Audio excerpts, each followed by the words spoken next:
UP triple S C one दरोगा का जो ऑफिशियल सिलेबस है जारी कर दिया गया है और आप सभी को शायद पता चल भी गया है। 26 टॉपिक्स यहाँ पर पूछे जाएंगे। आज की यहाँ पर फर्स्ट डेमो क्लास रहने वाली है और इस बैच का नाम रखा गया है जंगली बैच। अगर आप परचेज करना चाहते हैं तो बहुत ही सस्ते दामों पर आपको उपलब्ध कराया जा रहा है यूट्यूब पर 299 का। इसमें आपको सभी जो क्लासेस रहेंगी वो आपको दी जाएंगी, जो वीडियोस रहेंगे दी जाएंगे और साथ ही साथ यहाँ पर 100% मैं गारंटी लेता हूँ कि आपका सिलेक्शन यहाँ पर होगा। आगे हम कट ऑफ बताने वाले हैं, कितने कट ऑफ वाले इस बैच को परचेज करें और कितने कट ऑफ वाले यहाँ पर तैयारी करें। यहाँ पर देखिएगा, मैं आपको बता दूं एक बार फिर से, सभी टॉपिक्स इसमें कवर कराए जाएंगे जो 26 टॉपिक्स हैं। साथ ही साथ जो पीडीएफ्स आपके रहेंगे हैंड रिटन वाले वो आपको इसमें दिए जाएंगे। एक्सपेक्टेड जो क्वेश्चन हैं जो पूछे जा सकते हैं, जो इंपॉर्टेंट है वन लाइनर क्वेश्चन, वो भी आपको यहाँ पर करवाए जाएंगे, वो भी आपको पीडीएफ के रूप में दिए जाएंगे।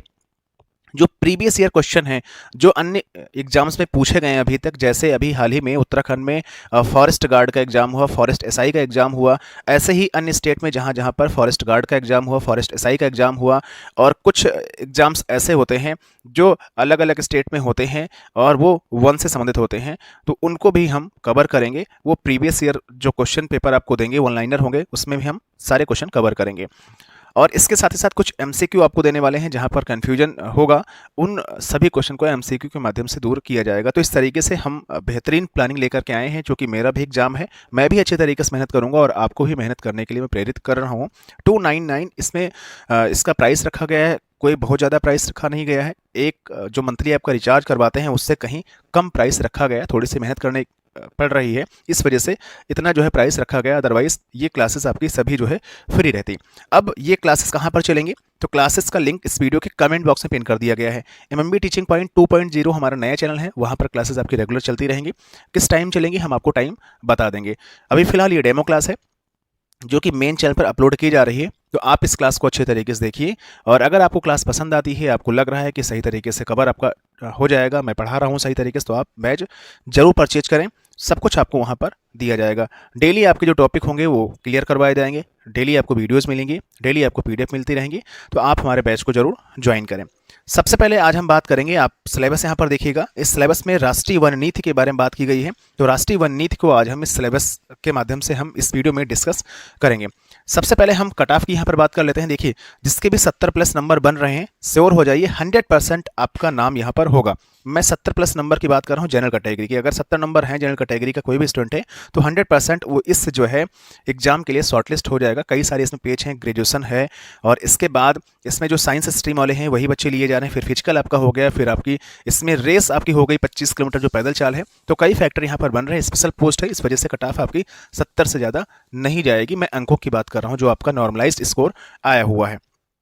और बाकी अन्य कैटेगरी जो स्टूडेंट है एक एक नंबर आप यहाँ से कम कर सकते हैं। फिलहाल तो यही आइडिया लग रहा है कि इससे ज़्यादा कट ऑफ नहीं जानी चाहिए और कट ऑफ आपकी जो होगी वो विदिन 1 वीक के अंदर आ जाएगी, चीज़ें आपकी क्लियर वहाँ से हो जाएंगी। चलिए हम शुरुआत करते हैं राष्ट्रीय वन नीति के बारे में। आप सभी को पता होना चाहिए कि हमारे इंडिया में अभी तक 3 प्रकार की जो राष्ट्रीय वन नीति हैं वो घोषित हो चुकी हैं। पहली आपकी आई अंग्रेजों के टाइम 1894 में, दूसरी आपकी आती है वर्ष 1952 में, आज़ाद भारत की पहली राष्ट्रीय वन नीति। फिर तीसरी इसमें संशोधन किया गया, आती है वर्ष 1988 में तीसरी वन नीति। तो हम तीनों वन नीति को यहाँ पर बारी बारी से डिस्कस यहाँ पर करने वाले हैं। पहले आपको समझ लेना जरूरी होगा कि वन नीति कहते किसे हैं, वन नीति का मतलब क्या होता है, वन नीति का अर्थ क्या है, वन नीति आई क्यों। देखिए, नीति का मतलब होता है प्लानिंग अर्थात योजना, और आगे शब्द लगा हुआ है वन, तो अर्थात वन के लिए योजना, एक ऐसी योजना जिससे वनों से अधिक हमको जो है लाभ हो सके और वनों का नुकसान भी कम हो। ये सभी चीजें आती हैं वन नीति के अंतर्गत। यानी हम कह सकते हैं कि वन में काम करने के नियम या काम करने के सिद्धांत को ही वन नीति कहते हैं। इस पॉइंट को याद रखिएगा। आगे बढ़ेंगे। अब आप सोच रहे होंगे कि वन नीति की आवश्यकता क्यों पड़ी। बिल्कुल आपका सोचना लाजमी है। तो वन नीति की आवश्यकता क्यों पड़ी, ताकि जंगलों का जो विनाश है कम से कम हो और लाभ जो है अधिक से अधिक हो सके। तो इस वजह से जो है वन नीति की आवश्यकता पड़ती है। अब हम बात करेंगे स्वतंत्रता के पूर्व। यहाँ पर आप सभी को पता है कि अंग्रेज थे, और जब अंग्रेज थे तो अंग्रेजों ने क्या करना शुरू किया, क्योंकि अंग्रेज भारत में आए थे राज करने के लिए और रेवेन्यू कलेक्ट करने के लिए। तो अंग्रेज उस समय अंधाधुंध जो है पेड़ों की कटाई कर रहे थे। अच्छा, कुछ अंग्रेजों की मजबूरियां भी थी अंधाधुंध पेड़ों की कटाई करना। क्या मजबूरियां थी, मैं आपको शुरुआत से रूपरेखा बता रहा हूं इसलिए ताकि आप समझते चलें कि हाँ 1894 की जो वन नीति है वो पहली बार क्यों आई, और फिर बाद में फिर 1952 की क्यों आती है, फिर 1988 की क्यों आती है। इसी पर पूरा जो वीडियो रहने वाला है। तो अंधाधुंध कटाई इस वजह से हो रही थी क्योंकि उनको विकास भी करना था, उनको सड़क बनानी थी, उनको जो रेलवे ट्रैक बनाने थे। आप सभी को पता है 1854 के आसपास जो लॉर्ड डलहौजी था उसी के समय जो है पटरियां बिछना शुरू हो चुकी थी, तो रेलवे ट्रैक उनको बनाने थे। और जब सड़क बनाने थे तो उनको जंगलों के बीच से रास्ता निकालना था, इस वजह से जंगलों का कटान हो रहा था। रेलवे ट्रैक बनाने थे, तो आप सभी को पता है जब रेलवे ट्रैक बनता है तो रेल की पटरियों के बीच में जो लकड़ियाँ हैं वो डाली जाती हैं, तो लकड़ियों का काम भी था। और जहाँ जहाँ रेलवे लाइन गुजर रही थी वहाँ वहाँ जब पेड़ थे उनको भी काटा जा रहा था, तो इस वजह से अंधाधुंध पेड़ों की कटाई हो रही थी और डेवलपमेंट भी करना था कुल मिलाकर के। तो इस तरीके से अंधाधुंध जब कटाई हो रही थी तो उसी समय पर्यावरण एक तरीके से असंतुलित भी हो रहा था। और ये पता किसको चला? डॉक्टर मैकीलैंड एक थे, ये कहाँ के रहने वाले थे? डॉक्टर मैकीलैंड थे, पेगो शहर पड़ता है, म्यांमार के निवासी थे। तो इस पॉइंट को याद रखिएगा, क्वेश्चन आपसे पूछा जाएगा। डॉक्टर मैकीलैंड कहाँ के रहने वाले थे? डॉक्टर मैकीलैंड रहने वाले थे, पेगो शहर पड़ता है म्यांमार के अंदर। और इनको जब पता चला कि भारत में इस तरीके से वनों की अंधाधुंध जो कटाई है वो हो रही है, तो इन्होंने एक ज्ञापन जो है, एक प्रतिवेदन अपना क्या किया, जो तत्कालीन गवर्नर थे, गवर्नर जनरल थे यहाँ पर, उनको जो है सौंपा। तत्कालीन गवर्नर जनरल कौन यहाँ पर थे? लॉर्ड डलहौजी थे। तो लॉर्ड डलहौजी को यहाँ पर क्या करते हैं, एक ज्ञापन जो है अपना भेजते हैं डॉक्टर मैकीलैंड जी। और उसी ज्ञापन के माध्यम से जो है लॉर्ड डलहौजी ने सोचा कि हाँ वास्तव में पर्यावरण बहुत असंतुलित हो रहा है और मुझे अब जो है कुछ करने की यहाँ पर आवश्यकता है। और जो प्रतिवेदन भेजा था डॉक्टर मैकीलैंड ने, उसी को जो है डॉक्टर मैकीलैंड रिपोर्ट बोलते हैं। तो डॉक्टर मैकीलैंड कहाँ के रहने वाले थे? पेगो शहर के रहने वाले थे, म्यांमार के रहने वाले थे। 1854 में एक प्रतिवेदन भेजते हैं वनों की अंधाधुंध कटाई को लेकर के कि वनों की अंधाधुंध कटाई ना की जाए, और उसी को बोलते हैं डॉक्टर मैकीलैंड रिपोर्ट। तो इस पॉइंट को याद रखिएगा, ये सभी पॉइंट एग्जाम के लिए इंपॉर्टेंट है और प्रीवियस एग्जाम में कई जगह पूछे भी गए हैं, हमने अच्छी तरीके से पढ़ा भी है। अगर हम बात करें कि डॉक्टर मैकीलैंड क्या थे, तो एक वन संरक्षक थे। इसके अलावा रिपोर्ट में इन्होंने बताया कि अंग्रेजों द्वारा जो अंधाधुंध जो पेड़ कटाई हो रही है वो गलत है पर्यावरण के लिए। तत्कालीन जो गवर्नर जनरल थे लॉर्ड डलहौजी उस समय थे 1854 में, जिस समय जो है इनकी रिपोर्ट आती है। डलहौजी ने फिर क्या किया कि सोच विचार किया और वास्तव में सोचा कि हाँ पर्यावरण को नुकसान पहुंच रहा है। तो लॉर्ड डलहौजी ने 1855 में क्या करते हैं, एक ज्ञापन जारी किया। ज्ञापन जारी करते हैं, उसे ही वनों का चार्टर कहते हैं। क्वेश्चन आपसे पूछा जाएगा वनों का चार्टर किसके माध्यम से जारी होता है? तो लॉर्ड डलहौजी के माध्यम से जारी होता है। कब जारी होता है? वर्ष 1855 में जारी होता है। तो लॉर्ड डलहौजी ने वर्ष 1855 में वनों का चार्टर जो है जारी किया, एक ज्ञापन जारी किया जिसे वनों का चार्टर कहते हैं। इसमें कहा गया कि एक ऐसा तरीका निकाला जाए जिससे वनों की कटाई भी हो और पर्यावरण को नुकसान भी ना हो। तो इस वजह से धीरे धीरे होता क्या है कि चीज़ें जो है बदलती रहती हैं। और फिर 1864 में क्या होता है, गवर्नर जनरल लॉरेंस ने भारतीय वन विभाग का गठन किया कि हम एक ऐसे विभाग का गठन कर रहे हैं जो वन से रिलेटेड है। तो भारतीय वन विभाग का गठन आपसे पूछा जा सकता है कब किया गया, तो 1864 में जो है किया गया। और उस समय जो गवर्नर जनरल थे वो चेंज हो चुके थे, चूंकि 1854 के आसपास तो लॉर्ड डलहौजी थे, लेकिन जब 1864 आता है तो उस समय जो गवर्नर जनरल हैं वो हो जाते हैं जॉन लॉरेंस। इस पॉइंट को याद रखिएगा। और इन्हीं के समय भारतीय वन विभाग का गठन किया गया 1864 में गवर्नर जनरल लॉरेंस की अध्यक्षता में। और जब भारतीय वन विभाग का गठन किया गया तो उसका भाई किसी न किसी को अध्यक्ष बनाना था कि वन विभाग का गठन तो कर दिया, लेकिन इसको देखेगा कौन, चलाएगा कौन?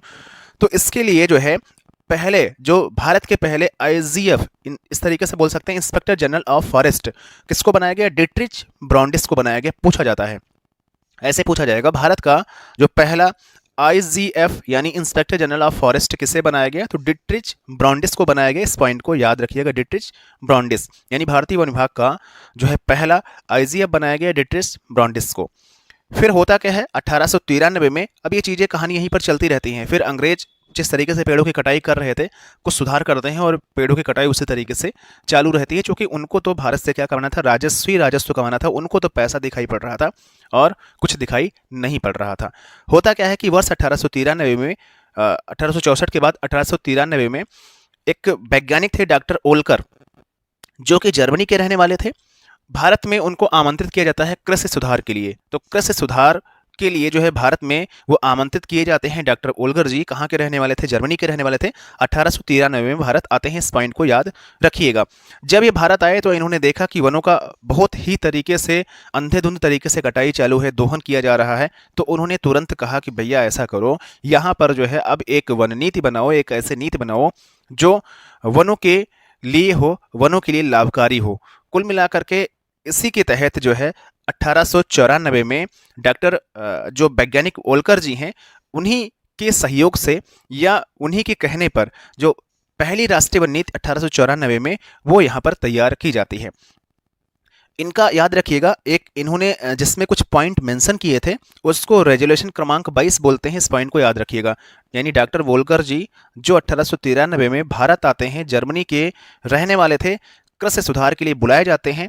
इन्होंने जो कुछ पॉइंट लिखे उसको रेजोल्यूशन क्रमांक 22 बोला जाता है और रेजोल्यूशन क्रमांक 22 के आधार पर ही भारत की पहली जो राष्ट्रीय वन नीति है 1894 में वो बनाई जाती है। कब बनाई जाती है ये इंपॉर्टेंट है, 13 अक्टूबर 1894 को बनाई जाती है। ये ज़्यादा इंपॉर्टेंट है।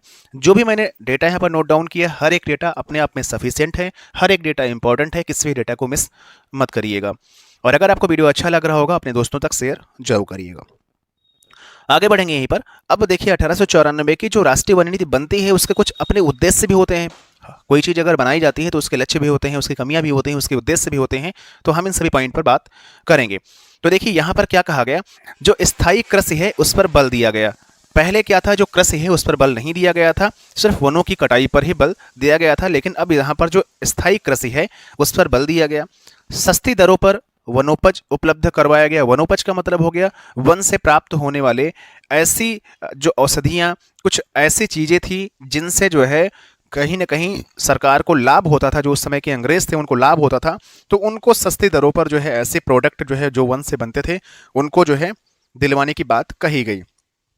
और इनका फाइनल टारगेट यही था कि वनों से अधिक राजस्व प्राप्त हो। कुल मिलाकर के ये जो वन नीति बनाई गई थी वो अंग्रेजों के लिए ही थी, कि ताकि अंग्रेज कैसे और किस तरीके से जो वन है उनका दोहन कर पाएं और उनसे अधिक लाभ निकाल पाएं। तभी भारत की स्वतंत्र वन नीति 1952 आती है। अदरवाइज शायद 1952 की आवश्यकता नहीं पड़ती अगर अंग्रेज सही तरीके से वन नीति बना करके गए होते।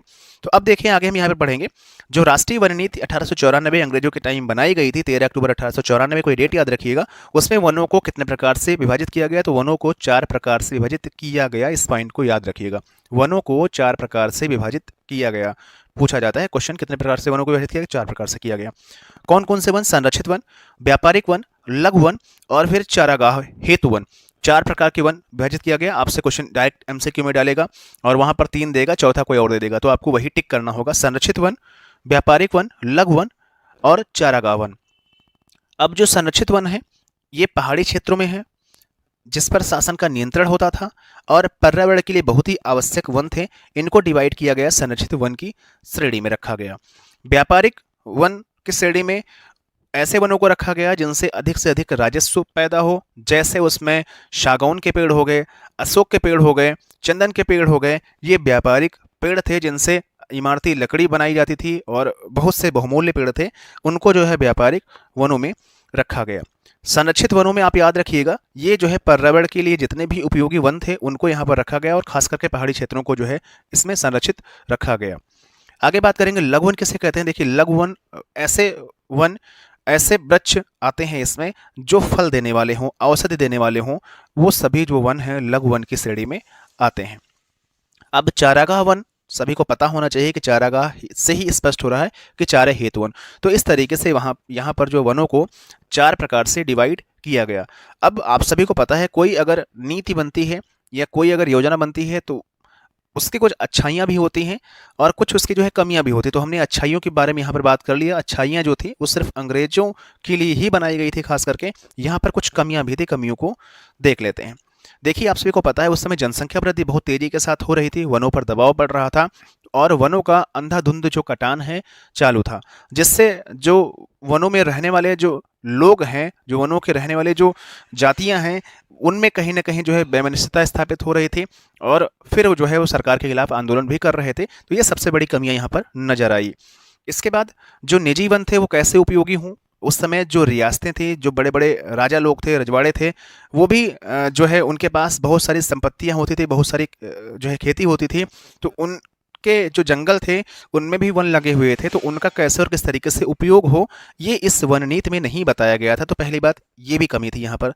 दूसरी कमी, तीसरी कमी ये थी कि पर्यावरण संरक्षण की कोई बात नहीं कही गई थी कि पर्यावरण को हम कैसे बचाएंगे, पर्यावरण असंतुलित हमारा हो रहा है, यानी वनों की तो कटाई की जा रही थी लेकिन वनों को लगाने की बात नहीं कही गई थी।